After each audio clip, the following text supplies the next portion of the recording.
সাবেক রাষ্ট্রপতি ছিল, যার নামে মামলা রয়েছে, তিনি কিভাবে দেশ ছেড়ে পালালো, কারা তাদেরকে সহযোগিতা করেছে, আমরা তার জবাব চাই। আরেকটি গুরুত্বপূর্ণ তথ্য আপনাদেরকে দিতে চাই। আমাদের কাছে গুরুত্বপূর্ণ একটি সোর্সের মাধ্যমে খবর এসেছে, আজকে রাতেও একজন হত্যা মামলার আসামি, জাতীয় পার্টির মহাসচিব যে চুন্নু, তার সহপরিবার সহ দেশ ত্যাগ করার পরিকল্পনা রয়েছে। আমরা গণমাধ্যম কর্মী ভাইদেরকে বলবো, আপনারা বিষয়টি প্রকাশ্যে নিয়ে আসুন, যাতে করে আওয়ামী লীগের দূষররা এই বাংলাদেশ থেকে পলাতে না পারে।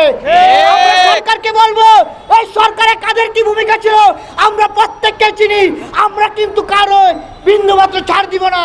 আপনারা আওয়ামী লীগকে পুনর্বাসন করছেন, এই শহীদদের রক্তের সাথে বেইমানি করে, আপনাদের প্রত্যেককেই কিন্তু কড়াই গন্ডা হিসাব দিতে হবে। এনসিপি একদিকে দল গঠন করতেছে, আবার তাদের প্রতিনিধিরা সচিবালয়ে বসে সরকারি সুযোগ সুবিধা নিচ্ছে। এই দ্বিচারিতার কারণে এই আজকে ফেসিবাদরা সুযোগ পাচ্ছে। তা আমি আপনাদের বলি, আপনারা 5 তারিখের আগে তো ভালো ছিলেন, দেশের মানুষের কল্যাণে কাজ করেছেন, দেশের জন্য স্বৈরাচারকে পতন ঘটিয়েছেন, কিন্তু এখন কিন্তু আবার সেই ইতিহাসকে কলুষিত করছেন। একদিকে সুযোগ সুবিধা নিচ্ছেন, আওয়ামী লীগকে পুনর্বাসন করছেন, আর একদিকে দল গঠন করছেন। এই দ্বিচারিতা বাদ দিয়ে জনগণের কাতারে আসুন দুর্বার আন্দোলন করেন, ফেসিবাদ হটাও, দেশ বাঁচাও, এই হোক আমাদের স্লোগান। ভালো আওয়ামী লীগ, মন্দ আওয়ামী লীগ। আরে ভাই, শয়তানের মধ্যে কি ভালো শয়তান আর মন্দ শয়তান আছে? ইবলিশের মধ্যে ভালো ইবলিশ, খারাপ ইবলিশ আছে? ফেরাউনের মধ্যে খারাপ ফেরাউন, ভালো ফেরাউন আছে?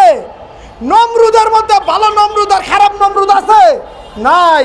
ঠিক তেমনি ভাবে এই আওয়ামী খুনিদের মধ্যে ভালো মন্দ আজকে গ্রুপ তৈরি করে, আজকে বিদেশিদের চাপে, আওয়ামীদের কালো টাকার চাপে আজকে যারা এই তাদেরকে পুনর্বাসনের চেষ্টা করছেন, তাদেরকে বলে দিতে চাই, আপনারা আওয়ামী লীগকে পুনর্বাসন করতে পারবেন না।